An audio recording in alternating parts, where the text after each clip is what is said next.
In recent years, over 450 million people have been affected by natural disasters, most of them left homeless, and with no supplies they struggle to survive in the chaotic world that surrounds them.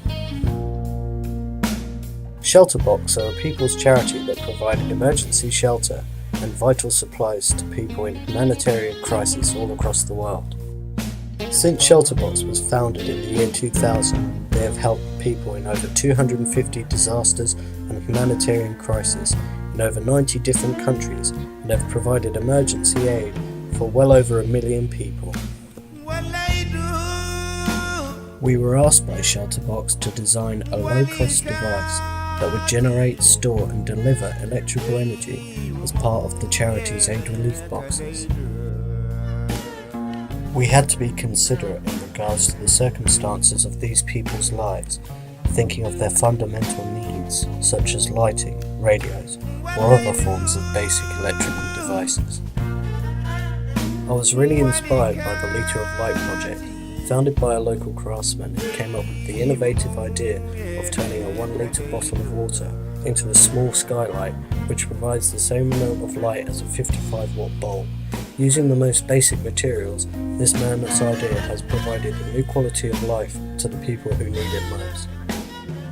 I began sketching out ideas of my own and came up with the idea of creating a small handheld light out of a 500ml bottle.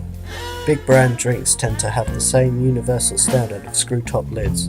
I began to consider that creating a light that was also functional as a lid for a bottle would allow people to give sense of value to an object that was far too often discarded as waste. I did some trial and error model testing. Submerging LEDs in water gave some great results, so I began to build a functioning model that would be easy to use, repair, and was fully transportable. LEDs only require a small amount of power, which means they would only need a small battery to run them. Their tiny size also made it easy for them to be waterproof, and would allow people to charge them with a portable solar cell which can be carried wherever they go.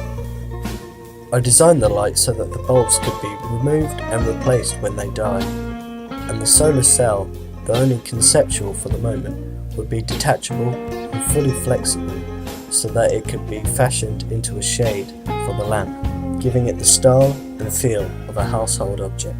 I wanted my light to be multifunctional. It provides light at night, allowing people to read and socialise. It's also a portable torch that can be used to travel from one place to another when it's dark. But it's also a water bottle, so on a hot day it will be taken out into the sun and the solar cell will be charged for when the evening comes again.